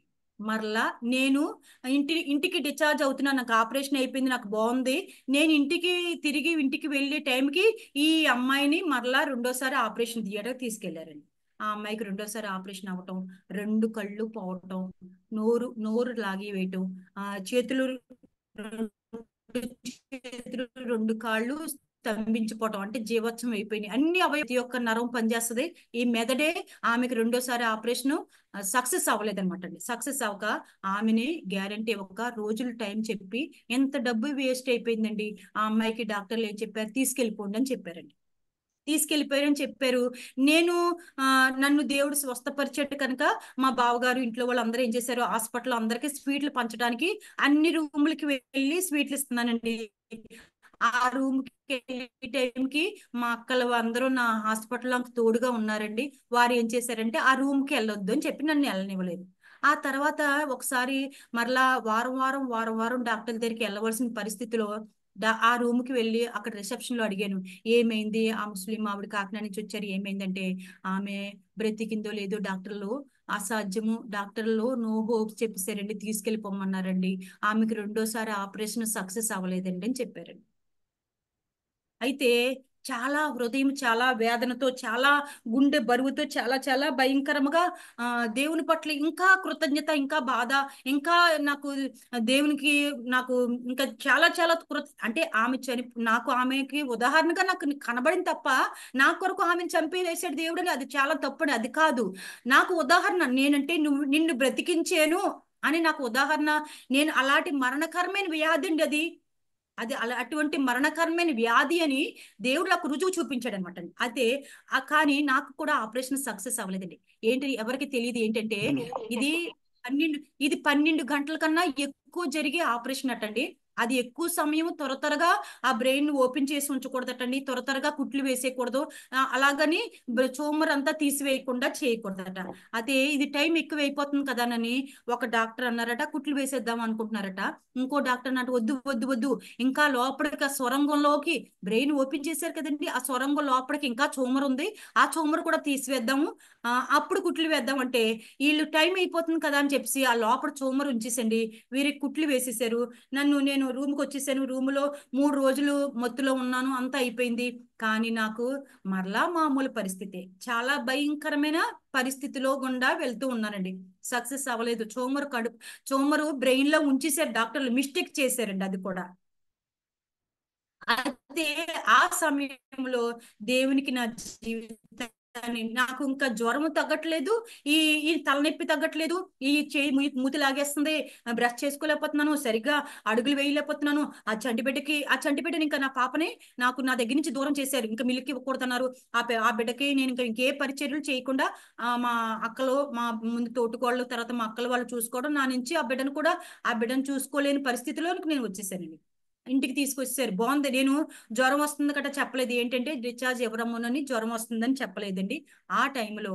అయితే కొద్ది రోజులకి నేను ఏం చేశాను, ఇంకా ఇది నాకు ఈ తలనొప్పి మరలా ఈ చాలా భయంకరంగా జ్వరము తలనొప్పి ఎన్ని వచ్చేస్తుంటాయి. వారం డాక్టర్ దగ్గరికి వెళ్ళవలసి ఉంటది కదండి. ఆ టైంలో తీసుకెళ్ళినప్పుడు డాక్టర్ మరలా స్కానింగ్ తీసి చెప్పారు ఏంటంటే ట్యూమర్ కొంచెం లోపల తలలో బ్రెయిన్ లో ఉండిపోయిందని. ఆ ట్యూమర్ మరలా ఆపరేషన్ చేయడానికి ఈమె సక్సెస్ ముందు మరి ఆ కేసు అలాగ అయిపోయింది కదండి, సక్సెస్ అవుతుందో అవదో కనుక డాక్టర్లు వారి మిస్టేక్ చెప్పకుండా మందులతో 1.5 ఇయర్ మందులు వాడితే తగ్గిపోతుందండి, మరలా ఆపరేషన్ చేయక్కర్లేదు, 1.5 ఇయర్ కూడా మాకు దగ్గరలోనే ఉండాలి, ప్రతి నెల టెన్షన్ గా రావాలి, స్కానింగ్ చేయించుకోవాలి, మెడిసిన్ వాడాలి, సంవత్సరంన్నర అని చెప్పారండి డాక్టర్లు. ఇలా నా జీవితం కొనసాగుతూ ఉందండి. చాలా భయంకరమైన అస్తవ్యస్తం, చాలా షార్ట్ లో చెప్పేసిన టైం లేదు కనుకండి, చాలా అస్తవ్యస్తమైన పరిస్థితులు చూడగలిగే. ఆపరేషన్ అయింది, మందులు వాడుతున్నాను, చాలా డ్రగ్స్ వాడుతున్నానండి. డెకడ్రాన్ అని 2 చేతులకి ట్యాప్లు పెట్టేసండి ప్రతి 6 గంటలకు ఒకసారి మత్తు ఇంజెక్షన్ లాంటిది ఇచ్చేవారు అనమాట. ఆ ఇంజెక్షన్ ఇస్తేనే నేను మనిషిలా ఉండేదానండి. ఎలాగంటే అది చూడండి, డ్రగ్స్ వాడతారు కదండి, ఇప్పుడు డ్రగ్స్ ఎక్కువైపోయినాయి. ఆ డ్రగ్స్ వాడితేనే వాళ్ళు మనుషులుగా ఉంటారు. ఆ డ్రగ్స్ అలవాటు అయిపోయిన తర్వాత ఆ డ్రగ్స్ లేకపోతే వారు జీవితం జీవించలేరటండి. అలా చెప్తా ఉంటారు. అలాగా నాకు దీని పేరు డెకాడ్రన్ అని దాని పేరు అన్నమాట. అది మొత్తం ఇంజెక్షన్ తోటి, ఆ మొత్తం ఇంజెక్షన్ నాకు శరీరానికి ఇస్తే పడుకుండేదాన్ని, మనిషిని బాగా ఉండేదాన్ని. అది ఇంజెక్షన్ మానేస్తే మరలా నోరు లాగేయటం, మా చెయ్యి లాగేయటం, కళ్ళు లాగేయటం, కాళ్ళు అన్ని జీవచ్చులా పడి ఉండేది అనమాట అండి. అటువంటిది ఈ ఇంజెక్షన్ కి నేను నా శరీరం అలవాటు చేసేసారండి. ఆ మొత్తం మందికి అలవాటు చేసేసారు. ఆ టైంలో నేను ఏం చేశాను, ఇలా రోజులు నెలలు గడుస్తున్నాయి. నేను ఏం చేశానంటే ఇలా కాదు, వీళ్ళ దగ్గరే ఉండిపోతే ఇంక ఈ సహవాసము వీళ్ళతో ఉంటే నాకు దేవుని సహవాసం నాకు అక్కడ అవసరం కదా. కానీ నేను నా పుట్టింట్లో అక్క వాళ్ళ సంఘాల్లో నాకు ఆపరేషన్ జయకరంగా జరిగి నేను ఇంటికి వస్తే వాళ్ళందరూ మొక్కుబడి చేసుకున్నారు, థ్యాంక్స్ గివింగ్ ప్రేయర్ పెట్టుకుంటామని. నేను కూడా ఆ వంకతో డాక్టర్ని అడిగి కొంచెం దూర ప్రయాణాలు చేయొచ్చు అంటే దూర ప్రయాణాలు చేయండి, కానీ దగ్గరలో మాకు సమీపంలోనే ఉండాలి. ఎప్పుడు తలనొప్పి వచ్చినా మాకు సమీపంలో. తలనొప్పి ఎలా వచ్చిందంటే అండి, వాంతులు అయిపోయి ఈ వెనక పార్ట్ నుంచి వచ్చేసి మనిషిలో ఉండేదాన్ని కదండి. ఇంకేమి తినటం కాదు, చాలా ఈ తలంతా తీసేస్తే బాగున్నట్టుగా ఉండేదండి. అప్పుడు ఈ మొత్తం ఇంజెక్షన్ నాకు వెంటనే ఎన్నో పాయింట్లు ఎక్కించేసేవారండి. అప్పుడు కొంచెం బాగుండేది. కనుక ఇలాంటివన్నీ చెయ్యాలి, కనుక మీరు దగ్గరలోనే ఉండాలని చెప్పారండి. అప్పుడు నేను థ్యాంక్స్ గివింగ్ ప్రేయర్ చేపెట్టుకోవడానికి మా అక్క మా పుట్టింటికి వెళ్ళాను. నాన్నగారు వాళ్ళ ఊరు వెళ్ళాను. అక్కడ థ్యాంక్స్ గివింగ్ పెట్టినాను. అక్కడి నుంచి అక్కల ఇంటికి వెళ్ళాను. అక్కలో వాళ్ళ చర్చిల్లో థ్యాంక్స్ గివింగ్ ప్రేయర్ పెట్టేసుకున్నాను. అక్కడికి ఒక పాస్టర్ గారు వచ్చారండి. నేను దేవుని కొరకు, ఇంకా దేవుని కొరకే జీవించాలని నిర్ణయించుకున్నాను కదండి. నేను ఇంకా చనిపోయినా బ్రతికినా నీ కొరకే ప్రభువా, ఆపరేషన్ ఏమైనా సరే నీ కొరకే ప్రభువా. నేను కన్నీరు కార్చి ఆ రోజు ఆపరేషన్ టైంలో ముందు రోజున ఆ గదిలో ప్రార్థనలో నేను దేవునికి ఒక ప్రమాణం చేశాను. ఆ ప్రమాణం చెప్పలేదు, ఒక్క మాట ఇచ్చాను దేవునికండి. ఏం చేశానంటే, ప్రభువా నీకు అయిష్టముగా, నీకు విరోధముగా, నేను నీ నీ నీ నీ దృష్టికి విరోధముగా పాపం చేశాను కదా ప్రభువా, ఇవన్నీ క్షమించి నన్ను ఈ ఆపరేషన్ లోంచి, ఈ మరణకరమైన రోగంలోంచి నన్ను బయటికి రప్పించి నాకు ఆయుష్ పెంచితే. ఎందుకంటే నేను చనిపోతే నా భర్తకి భార్య యవనస్తుడు కనుక వెంటనే రెండో భార్య వస్తుంది, కానీ ప్రభువా నా బిడ్డకు తల్లి రాదు కదా ప్రభువా. కన్నీరు కార్చి దేవుని పాదాలు, నిజముగా ఆ అనుభవాన్ని ఎప్పటికీ నేను మర్చిపోలేను. మంచం కోళ్ళు పట్టుకుని ఇదే దేవుని సన్నిధిలో ఏడ్చి కన్నీరు కార్చాను. నా బిడ్డకు తల్లి రాదు కదా ప్రభువా, నా భర్తకి భార్య వస్తుంది. నా బిడ్డకు తల్లిగా ఉంచండి, నా సంఘంలో ఒక సహోదరిగా ఉంచండి, నా పుట్టింట్లో ఒక సహోదరిగా ఉంచండి, నా అత్తింటిలో ఒక కోడలుగా ఉంచండి. ఇవన్నీ చేయండి ప్రభువా, నేను నీ కొరకు సాక్షిగా వాడబడతాను. ఎక్కడికి వెళ్ళినా నువ్వు చేసిన కార్యాలను బట్టి నీకు సాక్షిగా వాడబడతాను ప్రభువా. నేను బ్రతికినా నీ కొరకే బ్రతుకుతాను, చనిపోయినా నీ కొరకు నీలోనే బ్రతుకుతాను, ఇంక వెనుక తట్టు తిరగను ప్రభువా అని దేవునికి ప్రమాణం చేశానండి. నిజముగా జాలిగల దేవుడు కనుక, కరుణా వాత్సల్యం గల దేవుడు కనుక, తన కృపతో అనాదిలోనే తల్లి గర్భంలోనే నన్ను ఏర్పాటు చేసుకున్న దేవుడు కనుక, ఆయన జాలిగల దేవుడు కనుక, ఎంత భయంకరమైన రోగములోంచి డాక్టర్లు మిస్టేక్ చేసినా కూడా నాకు డాక్టర్లు ఇంకా రెండోసారి ఆపరేషన్ అవ్వదు, మేము చెయ్యలేము అని చెప్పేసి చేతులు ఎత్తేసారు. కానీ డాక్టర్లు నా భర్తకి, నా బావగారికి, మా ఇంట్లో ఏమని చెప్పారంటే డాక్టర్లు, గాజులో బొమ్మలా చూసుకోవాలని చెప్పారండి. గాజులో షోకేస్ లో బొమ్మ ఉంటది కదండి, షోకేస్ లో బొమ్మలో మనం ఎందుకు పనికిరావండి, వాటికి ఏముండదు. అలా షోకేస్ లో అందంగా అలా పెట్టుకుని అలంకరించుకుని ఉంటాం. గాజులో బొమ్మలా చూసుకోవాలండి. ఆమెను వర్రీ చేయకండి, ఆమెను ఏ విషయంలో ఇబ్బందులు పెట్టకండి. మీ తర్వాత బిడ్డలు, ఇంకా ఈ ఒక్క బిడ్డ తర్వాత కొద్ది రోజులు, కొన్ని సంవత్సరాల తర్వాత బిడ్డలో మీకు ప్లాన్ వేసుకోండి, ఎప్పటికి మాత్రం ఆ ప్లాన్ వద్దండి. ఇలాంటి ఎన్ని జాగ్రత్తలు చెప్పారు. నన్ను ఒక గాజులో బొమ్మలా చూసుకోమని చెప్పారు. గ్యారంటీ ఇవ్వలేదండి. 2 సంవత్సరాలు ఆ స్త్రీకతే అసలు గ్యారంటీ ఇవ్వకుండా రోజుల్లో పంపించేశారు. నాకు 2 సంవత్సరాలు గ్యారంటీ ఇచ్చారు గాజులో. ఆ 2 సంవత్సరాలు కూడా గాజులో బొమ్మలా చూసుకోమన్నారండి. అది నా స్థితి అండి, అది నా పరిస్థితి. ఆ పరిస్థితిలో దేవునికి నేను ప్రమాణం చేశాను, ప్రభువా బ్రతికితే నీ కొరకు బ్రతుకుతాను, నీ కొరకే చనిపోతాను, కానీ ఒక రోగము చేతిలో మాత్రం నేను చనిపోకూడదు. ఈ రోగము, ఇటువంటి రోగస్తులకి, ఎంతకన్నా భయంకరమైన రోగస్తులకి నీ సాక్షిగా వాడబడాలంటే నన్ను బాగు చేయి ప్రభువా, నాకు ఒక సూచన చూపించు ప్రభువా. నేను అలా ప్రార్థనలు అడుగుతూ ఉండేదానండి. అయితే నా పుట్టింటికి థ్యాంక్స్ గివింగ్ ప్రేయర్లు పెట్టుకోవడానికి వెళ్ళినప్పుడు, అక్క వాళ్ళ ఇంటికి కూడా వెళ్ళిన తర్వాత అండి, అక్కడికి పాస్టర్ క్రిస్టోఫర్ లెప్చా గారని వైజాగ్ లో ఉండే పాస్టర్ గారు ఉన్నారండి. ఆయన లిటిల్ ఫ్లాక్ ఫౌండర్ అండి. ఆ పాస్టర్ గారు అక్కడ మీటింగ్లకి అక్కడికి వచ్చారండి. ఆయన 4-5 రోజులు మీటింగ్ల కోసం వచ్చారు. మా బావగారు, అక్క, నన్ను ఆయనకి, నేను ఇంతకీ ఏంటండి, ఇక్కడ 3 కాయలు తీశారు కదండి, మరలా ఈ కాయల మీద ఎంత పెద్ద నీరుకాయ, ఇంత బయటకు వచ్చేసిందండి. ఇక్కడ ఇంత నీరుకాయ ఇక్కడ ఉంటే ఈ మెడ ఇలాగే అయిపోయిందండి. ఈ మెడకి ఇలాగే ఉండేది, ఎప్పుడు ఇలా స్ట్రైట్ గా పెట్టేదాన్ని కాదండి, ఇలాగే ఉంది. ఇవన్నీ నేను దేవుడు చేసిన స్వస్థ కార్యానికి దేవుని స్తుతించుకుంటూ థ్యాంక్స్ గివింగ్ ప్రేయర్ పెట్టుకోవడానికి వెళ్ళిపోయాను, కానీ పరిపూర్ణ స్వస్థత నాకు లేదండి అప్పటికి. అయితే దేవుని పట్ల ఈ నిజముగా ఆయన ఇచ్చిన స్వస్థతను నేను స్వీకరించి అలా థ్యాంక్స్ గివింగ్ పెట్టుకోవడానికి వెళ్ళినప్పుడు, ఎంత కాయతో వెళ్ళాను, బట్టలు వేసుకునేదాన్ని కదండి, నైటీతో ఉన్నాను, ఇంత కాయ ఇలా మెడ ఉందండి. అయితే ఈ పాస్టర్ గారికి, ఈయన స్వస్థత వరం కలిగిన పాస్టర్, గొప్ప పాస్టర్ అనమాట, పాస్టర్ క్రిస్టోఫర్ లెప్చా గారండి. ఆయన నేపాల్ అయినండి. పెద్ద ఉద్యోగస్తుడు, సేవ నిమిత్తం నేపాల్ నుంచి విశాఖపట్నం సేవ కొరకు పంపబడ్డారండి. అటువంటి గొప్ప సేవకుడు ఆ మీటింగ్లకు వచ్చారండి. ఆయన మీటింగ్ లో వాడబడుతున్నారు. నన్ను పాస్టర్ గారికి పరిచయం చేశారు. బావగారు, అక్క ఈమె నా మరదలండి, నా చెల్లులండి, కనుక ఈమెకి పలానా వ్యాధితోటి ఇలా ఇలా ఆపరేషన్ అయింది, డాక్టర్లు చెప్పవలసినవన్నీ ఆ పాస్టర్ గారికి చెప్పారండి. ఆయన అన్ని విన్నారండి. ఆయన అంటే ఫారెన్ ఆయన కదా, ఆయన కొంచెం తెలుగు కొంచెం తక్కువ అనమాట అండి. అయితే ఆయన విన్నారండి. విని ఆ నేను నీ కొరకు చిన్న ప్రార్థన చేస్తాను జ్యోతి, నువ్వు దేవుని కొరకు ఏమి చేస్తావు అని అడిగారండి. దేవునికి ఏమి ఇస్తావు అని అడిగారండి. అంటే నేను అన్నాను, పాస్టర్ గారు, నేను దేవునికి, నాకే దేవుడు అన్ని ఇస్తున్నాడు కదా, నేను దేవునికి ఏమి ఇవ్వగలనండి, అంటే ఏ కానుకోరు ఏదో గిఫ్ట్ ఏదో అడుగుతున్నారో అనుకుని ఏమి ఇవ్వగలనండి దేవునికి నేను అని. లేదు లేదు లేదు, నువ్వు అలా అనుకోకు, దేవునికి నువ్వు ఏమైనా ఇవ్వగలవు, నువ్వేం చేయగలవు, నేను నీ కొరకు ప్రార్థన చేస్తాను, దేవుడు నిన్ను స్వస్థపరుస్తాడు, దేవుని కొరకు నువ్వు ఏం చేస్తావు అని అడిగారండి. అప్పుడు ఒక మాట అన్నానండి వెంటనే, పాస్టర్ గారండి, దేవుడు నన్ను స్వస్థపరిస్తే నేను ఆ దేవుడిచ్చే స్వస్థ కొరకు ఎదురు చూస్తున్నాను. దేవుడు నన్ను స్వస్థపరిచి బాగుపరిస్తే నేను దేవుని కొరకు సాక్షిగా వాడపడతాను, ఎక్కడికి వెళ్ళినా ఆయన పనిముట్టుగా వాడపడతానండి అని పాస్టర్ గారికి మాట ఇచ్చాను. దేవునికి మాట ఇచ్చాను. అదే మాటని ఈయనతో కూడా చెప్పాను. ఆయన ఈ పెద్ద ప్రార్థన ఏమి చేసేలేదండి, ఏమి చేయలేదు. ఇక్కడ కదండి ఇంత కాయతో కదా వెళ్ళాను, ఇక్కడ తలంతా లేదు, హెయిర్ అప్పటికి వస్తా ఉంది, బాబీ హెయిర్తో ఉన్నాను, ఇక్కడ ఇంత కాయతో వెళ్ళాను, ఇలా మెడ ఉంది, నైటీతో ఉన్నానండి. అయితే ఆయన మీటింగులకు వాడబట్టడానికి ముందుకి స్టేజ్ దగ్గరికి వెళ్ళిపోతున్నారు. నన్ను ప్రార్థన చేయడానికి నా దగ్గరికి వచ్చారండి. అంత దూరం నుంచే ఉన్నారు. చిన్న ప్రేయర్ చేస్తాను, కళ్ళు మూసుకో అన్నారండి. చిన్న ప్రేయరు, టచ్ అన్నారు, అంతేనండి. టచ్ మీ ప్రవ్వా జీసస్ అని చిన్న ప్రేయరు ఆ 2 వేలతో అలా చేసండి. నా మీద చేయలు కూడా వేయలేదండి, ఇక్కడ కూడా అస్తని షేపింగ్ చేయలేదు, ఏమి చేయలేదు. చిన్న ప్రేయరు, అక్కడి నుంచి టచ్ మీ అన్నారు, అంతేనండి. అనేసి ఆయన నా వైపు కూడా వెనుక తిరిగి చూడకుండా వెనక్కి వెళ్ళిపోయారు. నేను మాట ఇచ్చేసాను ఆయనకి, దేవుని కొరకు బ్రతుకుతానని. ఆ మాట ప్రకారం భారంగా చిన్న ప్రేయర్ చేసేసి ఆయన వెళ్ళిపోయారండి. ఆయన అలా స్టేజ్ దగ్గరికి వెళ్ళిపోతుంటే ఆయన చూస్తున్నాను.